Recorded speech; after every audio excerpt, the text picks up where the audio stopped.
अस्सलाम वालेकुम।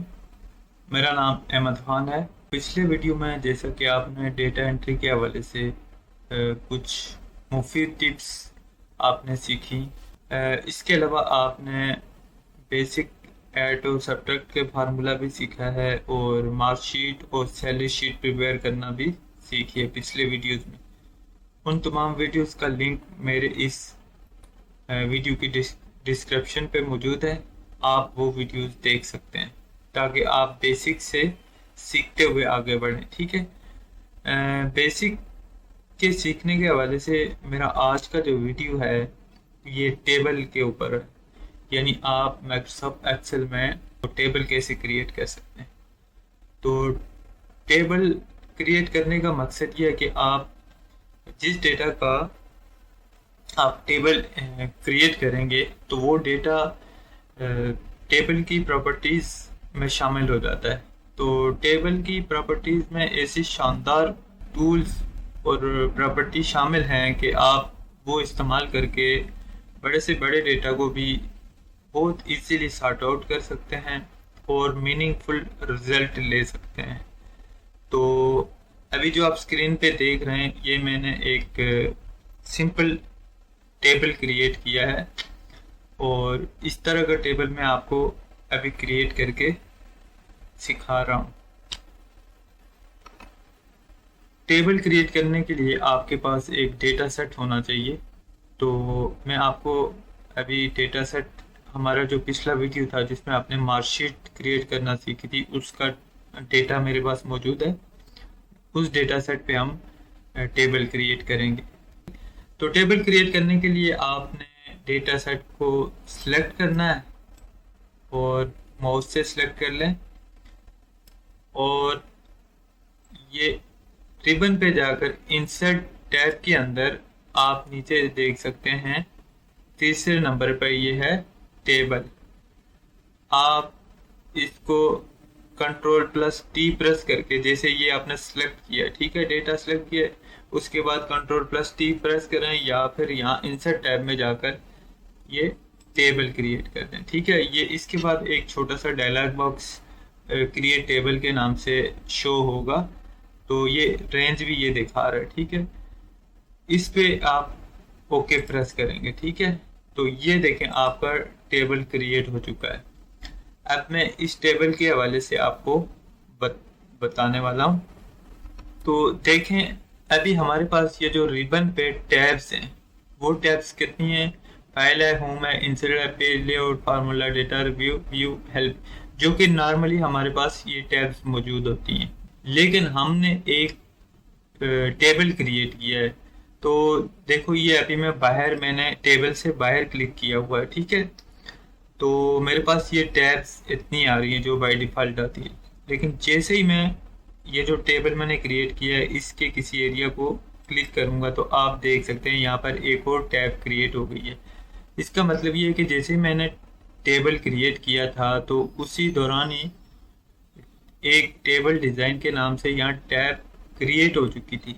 अभी भी मैं अगर इस टेबल के एरिया से बाहर क्लिक करूंगा तो ये देखें ये यहाँ से गायब हो गई। ठीक है, ये वाली टैब गायब हो गई। टेबल डिज़ाइन में ये टेबल के डिज़ाइन के हवाले से इस टैब के अंदर आपके पास फंक्शन होंगे, कमांड्स और ग्रुप्स वगैरह होंगे। ठीक है, तो उनको हम देखते हैं कि इसमें कौन कौन सी फीचर्स मौजूद हैं। ये टेबल पे आप देख रहे हैं कि ये दो कलर में बटा हुआ है। ठीक है, एक ब्लू है और एक वाइट कलर में है। ये एक्चुअली बाय डिफ़ॉल्ट जो है ना यहाँ पर इसकी सेटिंग है, तो ये भी हम चेंज कर सकते हैं। ठीक है, इसके अलावा आप देख सकते हैं ये जो हमारी हेडिंग है, हेडिंग के साथ एक बटन सा बना हुआ है, ये फिल्टर बटन कहलाता है। ठीक है, ये सब कॉलम पे फिल्टर बटन शो हो रहा है।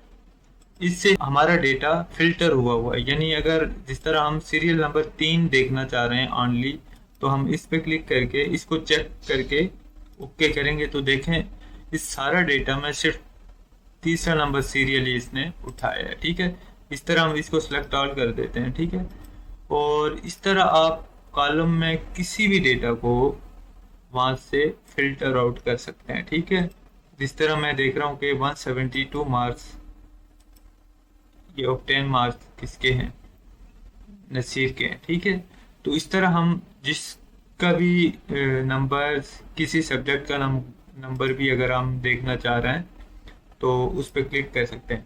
अच्छा, ये यहाँ पर क्योंकि एक ही आ रहा है, इसका मतलब ये है कि आपने कहीं और भी फिल्टर लगाया हुआ है। तो ये थोड़ा सा आप देख सकते हैं कि ऊपर की तरफ मुड़ा हुआ है, तो इसका मतलब है कि इस पे फिल्टर अप्लाई हुआ है। तो इसको हम फिल्टर, इसका जो लगा हुआ है इसको हटा देंगे, तो इसको फिर सिलेक्ट ऑल कर देंगे।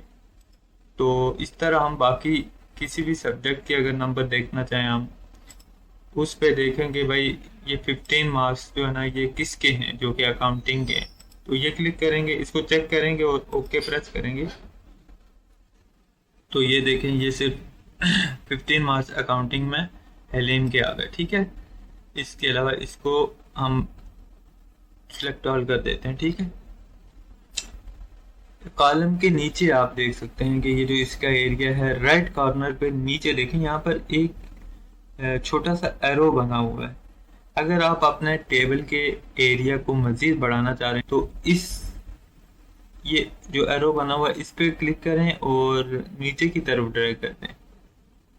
ठीक है, नीचे आप जितना ले जाएंगे, जितना आपकी रिक्वायरमेंट है वहां तक डेटा ले जा सकते हैं। ठीक है, तो ये देखें ये जितना भी एरिया होगा ये टेबल का एरिया होगा। इस पे अगर आप यहाँ पर देखें जितना दूर भी आप चाहें तो यहाँ डेटा एंटर कर सकते हैं, जिस तरह मैंने अहमद लिखा। ठीक है, तो हालांकि ये इसके ऊपर जो है ना टैक्स वो आ रहा है नंबर में, नंबर में आ रहा है, सारा एवरेज है, लेकिन मैंने यहाँ टैक्स लिख दिया। देखिएगा आप ये बीच में कितना गैप है, इसके बावजूद एवरेज के फिल्टर जब हम लगाएंगे तो वहां पर ये अहमद भी दिखा रहा है। ठीक है, तो ये जो मैंने एरिया बढ़ाया है उसका एरिया बढ़ गया, जिसकी वजह से वो वहां से भी डेटा उठा रहा है। ठीक है, इसके बाद हम चलते हैं इसका जो रिबन के ऊपर जो इसकी है टेबल डिजाइन की टैब है उस पे चलते हैं और देखते हैं कि इसमें क्या क्या फीचर्स मौजूद हैं। यहाँ पर आप देख सकते हैं कि टेबल का स्टाइल है, यानी आप यहाँ से कोई सा भी टेबल का स्टाइल ले सकते हैं। इसको अगर यहाँ से खोलेंगे, ये इसके यहाँ मोर का बटन है, यहाँ से आप कोई भी चूज कर सकते हैं जो आपको पसंद है। ठीक है, तो जिस तरह मैं ये सिलेक्ट कर देता हूँ, इसके बाद आप देख सकते हैं कि ये टेबल स्टाइल ऑप्शन है कि ये रो हेडर, यानी हेडर रो जो है ना ये गायब हो जाती है। अगर आपको इसको चेक करेंगे तो ये यहाँ पर मौजूद होगी। और इसके अलावा ये टोटल रोज जो डेटा में मौजूद थी, जिनका डेटा मौजूद था वो इसकी उठा ली इसने। ठीक है,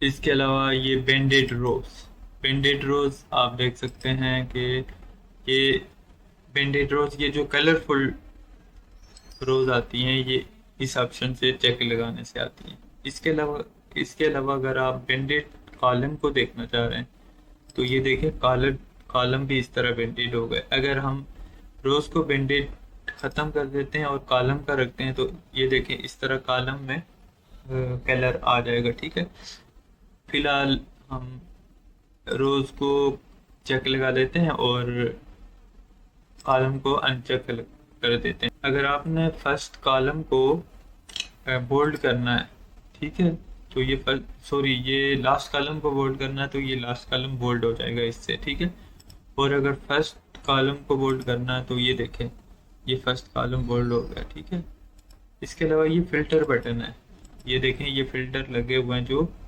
कॉलम की हेडिंग पे जो फिल्टर लगे हुए हैं जो कि इस पूरे डेटा को फिल्टर आउट कर रहा है।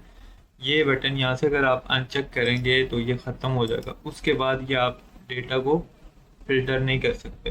तो ये फिल्टर बटन बहुत इम्पोर्टेंट है। ठीक है, इसके बाद आगे आ जाएं तो ये एक्सटर्नल टेबल डेटा, ये आप मतलब बाहर से डेटा इंपोर्ट कर सकते हैं। और दूसरे फंक्शन है, जिस तरह आपने डेटा आप कहीं ये वाला टेबल अगर आप ऑनलाइन किसी को सेंड करना चाह रहे हैं तो आप यहाँ से इसको ऑनलाइन एक्सपोर्ट कर सकते हैं, यानी किसी को अपने मेल के थ्रू सेंड कर सकते हैं। उसके अलावा आप जब भी डेटा इंटर करोगे इंटर करने के बाद आप उसको रिफ्रेश ऑल करेंगे तो वो डेटा रिफ्रेश हो जाएगा। ठीक है, इसके अलावा अगर आप आगे चलें तो एक बहुत ही इम्पोर्टेंट फीचर आपको मिलेगा, ये है समराइज विद पिवट टेबल। ये पिवट टेबल जब सीखेंगे तो उसमें मैं आपको बताऊंगा। ठीक है, उसके अलावा ये रिमूव डुप्लीकेट्स, ये जो ग्रुप है, ग्रुप का नाम है टूल्स। ये मुख्तलिफ किस्म के टूल्स हैं जो कि बहुत ही इम्पोर्टेंट है। अभी अगर हम यहाँ से डुप्लीकेट्स को रिमूव करना चाह रहे हैं तो ये देखें, आप सिर्फ सिंपली क्लिक करें और यहाँ पर ये बता रहा है, ये जो रिमूव डुप्लीकेट्स का डायलॉग बॉक्स ओपन होगा, इसमें ये आपको बताएगा कि आपके ये जो कॉलम हेडिंग है इनमें से किसकी जो है ना डुप्लीकेट्स आप डिलीट करना चाह रहे हैं।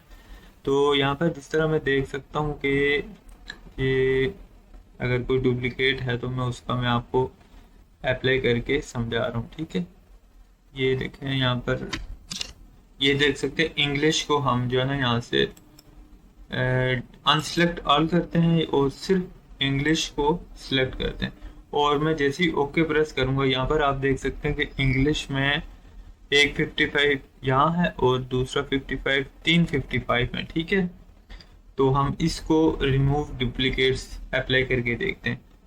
तो इसको हमने चेक लगाया और ओके प्रेस किया तो उसमें देखें तो हमारे पास इंग्लिश में देखें 3 हमारी डुप्लीकेट्स थी जो कि 55 थी। यहाँ से मैं आपको अनडू करके दिखा रहा हूँ तो ये देखें, ये इंग्लिश का जो है एक 55 ये था, एक 55 ये और एक 55 ये, 3 उसने रिमूव करके, अच्छा उन 3 में से 2 को रिमूव कर दिया, एक 55 तो उसने रखना है। तो तब जाके हमारे पास जो देखें ये टोटल नंबर्स आ रहे हैं, एंट्रीज आ रही हैं 1 2 3 4 5 6, यानी उन 3 में से एक 55 इसने लिया है तो हमारे पास 6 एंट्रीज आ गई। ठीक है, 6 एंट्रीज, तो इस तरह आप डुप्लीकेट्स को रिमूव कर सकते हैं। ठीक है, इसके अलावा हम वापस इसको अनडू कर देते हैं, लेकिन एक इम्पोर्टेंट फंक्शन है जो कि बहुत ही हेल्पफुल टूल है। ये देखें आप, ग्रुप का नाम भी टूल है तो इसमें जो फंक्शन यानी टूल्स शामिल हैं वो टूल्स ही कहलाएंगे। ठीक है, तो ये जो स्लाइसर है, इंसर्ट स्लाइसर, ये एक टूल है। जैसे ही मैं इस पर क्लिक करूंगा ना, ये देखें यहाँ पर आपके पास ये इंसर्ट स्लाइसर यानी मुख्तलिफ किस्म के स्लाइसर वो कह रहा है कि आप यहाँ से पिक कर सकते हैं और उनको अपने पास रख सकते हैं। ठीक है, तो ये देख सकते हैं, ये जो छोटा सा डायलॉग बॉक्स ये खुला है, आप इसको इस तरफ माउस से ड्रैग करके मूव भी कर सकते हैं। ठीक है, इसमें ये बता रहा है कि इंसर्ट स्लाइसर्स, ये जो हेडिंग्स, ये कॉलम की हेडिंग्स हैं एक्चुअली, और ये बता रहा है कि इनमें से आप किसी को भी पिक करके उसका स्लाइसर आप ले सकते हैं। तो मेरी कोशिश है कि मैं जो नेम है ना, अपना स्टूडेंट के जो नेम है उस पर स्लाइसर लगाऊं। ठीक है, तो मैं यहाँ स्टूडेंट के नेम को सिलेक्ट करता हूँ, तो इसलिए मैंने नाम को चेक किया और ओके के बटन पर किया तो देखें कि ये एक स्लाइसर नाम के नाम से ये देखें एक स्लाइसर यहाँ पर आ गया। ठीक है, अच्छा इसको हम यहाँ से पकड़ के बड़ा भी कर सकते हैं और छोटा भी कर सकते हैं। ठीक है, तो ये डेटा ये देखें यहाँ से भी। इसके अलावा आप ऊपर इसका स्लाइसर, अच्छा ये आपने देखा जैसे ही मैंने स्लाइसर क्रिएट किया तो टेबल की तरह इसका टैब भी रिबन के ऊपर आ गया। ठीक है, इसको भी अगर मैं कहीं और क्लिक करूंगा तो ये देखें यहाँ से ये इसके टैब ख़त्म हो गई, लेकिन जैसे मैं इस पर क्लिक करूंगा ये देखिए इसके टैब भी एक्टिव हो गई। तो आप स्लाइसर को भी यहाँ से मुख्तलिफ तरीके से आप इसको फॉर्मेट कर सकते हैं। जिस तरह ये है ना, इसका स्टाइल आप चेंज कर सकते हैं, इसका जो है ना आप इंटरफेस चेंज कर सकते हैं, ये छोटे से स्लाइसर का। इसके अलावा स्लाइसर की सेटिंग भी है, आप स्लाइसर की मुख्तलिफ तरह से सेटिंग कर सकते हैं कि उनको असेंडिंग डिसेंडिंग ऑर्डर में रख सकते हैं। ये जो अगर असेंडिंग डिसेंडिंग ऑर्डर में रखेंगे तो देखें ये इस तरह अहमद है, अहमद हलीम पहले आ रहा है, और ये हो सकता है कि ये अल्फ़ाबेटिकली ऑर्डर में ना हो, तो आप अपनी मर्ज़ी से भी इसको रख सकते हैं। फिलहाल इसको हम रहने देते हैं और इसका फंक्शन देखते हैं। इसका फंक्शन बहुत ही बेहतरीन है, जो कि मैं आपको अभी बताऊं कि अगर आप इस पूरे टेबल में, जो कि ये तो एक छोटा सा टेबल है आपके पास, इसमें डेटा सेट इतना ज़्यादा नहीं है। यहाँ पर भी अगर आप चाह रहे हैं कि आप किसी एक नाम का डिटेल, जिस तरह अहमद की डिटेल देखना चाह रहे हैं, तो इस पर क्लिक करेंगे तो देखें सिर्फ अहमद की ये सारी डिटेल आ गई कि उसने मुख्तलिफ सब्जेक्ट्स में क्या मार्क्स लिए, उसका ग्रेड क्या है। ठीक है, इसके अलावा इस तरह आप दूसरे की देखना चाहें, अली अहमद की, नसीर की देखना चाहें, सोहेल की देखना चाहें। ठीक है, इसके अलावा आपने ब्लैंक ब्लैंक आपके पास जो नीचे डेटा एरिया पड़ा हुआ था जो कि ब्लैंक था, वो भी यहाँ दिखा रहा है। ठीक है, फिलहाल हमने ब्लैंक नहीं देखना, हमने यहाँ पर अगर आप इस पर क्लिक करके नीचे की तरफ ड्रैग करेंगे, ये देखिए चार, शुरू के चार सिलेक्ट हो गए। फिर आप छोड़ देंगे तो ये चारों सिलेक्ट हो गए, इनका चारों का डेटा आएगा। इसके अलावा आपने अगर शुरू के 6 को देखना है तो इन 6 का डेटा आ जाएगा। उसके अलावा आपने अगर आखिरी के 4 का डेटा देखना है तो ये आखिरी के 4 का डेटा आएगा। जब ये इस तरह है तो आपको अगर इसको नॉर्मल मतलब सारा डेटा दोबारा लेके आना है स्लाइसर के होते हुए, तो आप ये देखें राइट कॉर्नर पे, अपर राइट कॉर्नर पे ये क्लियर फिल्टर के नाम से है, तो ये जो क्रॉस का आइकन नज़र आ रहा है, ठीक है, इस पे आप रखें और क्लियर कर दें तो ये देखें ये सारे जो स्लाइसर हैं सारे नाम आ गए। ठीक है, और यहाँ से पूरा डेटा और टेबल का पूरा एरिया भी आ गया। ठीक है, तो ये ब्लैंक रोज इस तरह आ रही है। ब्लैंक रोज को हम कम भी कर सकते हैं, इसको हम अभी क्लियर फिल्टर कर देते हैं और इसका टेबल पे जाएं और टेबल डिज़ाइन की टैब में जाके रिसाइज टेबल, ये देखिए ये बता रहा है कि आप अपने टेबल को रिसाइज करें, तो आप शिफ्ट और एरो की से ऊपर भी आ सकते हैं। आज का वीडियो यहीं तक था। इससे पहले अगर आपको मेरे चैनल से कुछ सीखने को मिला तो बराए मेहरबानी मेरे चैनल को सब्सक्राइब करें, साथ वाले बेल के आइकन पर भी क्लिक करें और वीडियो को शेयर भी करें।